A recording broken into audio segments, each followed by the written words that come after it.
আজকের দুপুরটায় হাতে আমাদের বেশ অনেকটা সময় ছিল। খাওয়া দাওয়ার পরে শাশ্বত বলল, আজকে এখন হোটেলে না গিয়ে চলো সায়েন্স সিটিতে ঘুরে আসি, আর্যবাবুর ভালো লাগবে। আমি প্রথমে একটু দোনোমনো করছিলাম, তবে এসে দেখলাম খুবই ভালো হয়েছে, কারণ আর্য সত্যিই দারুণ এনজয় করেছে আজকে। খাওয়া দাওয়ার পরে টোটো করে চলে এলাম সায়েন্স সিটির সামনে, আর তারপরে টিকিট কেটে ভেতরে ঢুকে পড়েছি। আর্য প্রত্যেকটার কাছে গিয়ে বেশ উৎসাহ পেয়েছে, প্রত্যেকটা নিজে হাতে করবার ওর বেশ উৎসাহ দেখলাম। আসার পরে মনে হলো ডিসিশনটা খুবই ভালো হয়েছে। আমরা এখানে অনেকক্ষণ ছিলাম, মানে পুরো জায়গাটাই টুকটুক করে সবটা একদম নিখুঁত করে ঘুরে দেখেছি।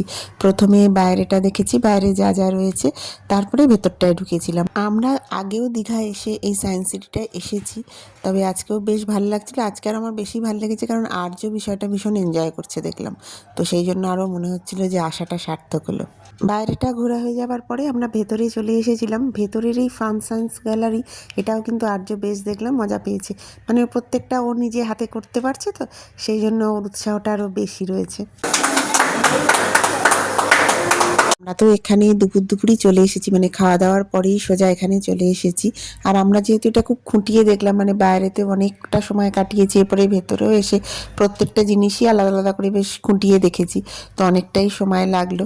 আমরা যখন এখান থেকে বেরোলাম তখন কিন্তু সন্ধে হয়ে গেছে। এখান থেকে বেরিয়ে আবার টোটো নিয়ে সোজা চলে গেছি আমরা ওল্ড দীঘাতে। এখানে এসেই আমাদের খিদে পেয়েছিল, তাই টুকটাক খাওয়া দাওয়া দিয়ে শুরু করলাম। বাকি ওল্ড দীঘা ঘোরার গল্প নেক্সট পার্টে শেয়ার করছি।